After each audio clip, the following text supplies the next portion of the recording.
دول الخطباء المشهورين لو جاز التعبير الذين هم كذبة، أنا أقولها وأتحمل مسؤولية أمام الله سبحانه وتعالى، كذب على الله وعلى رسوله وعلى المعصومين سلام الله عليه. الروايات اللي يجيبوها كذب، النعي مالتهم كلها كذب.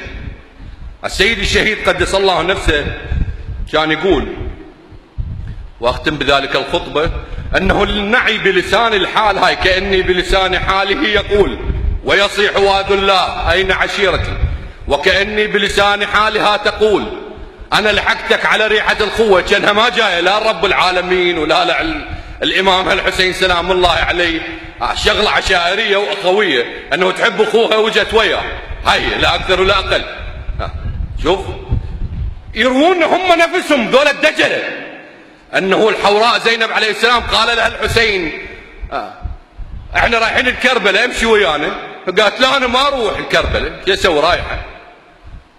فودالها العباس سلام الله على العباس، فاقتنعت. هذا شو يسموه؟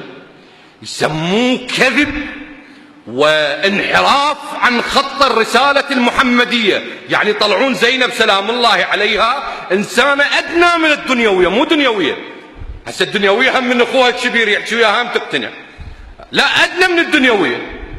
الحسين عليه السلام إمامها يأمرها، تقول له لا ما أروح إلا يجي العباس سلام الله عليه يكفني الله أروح. هذا حكي خرط.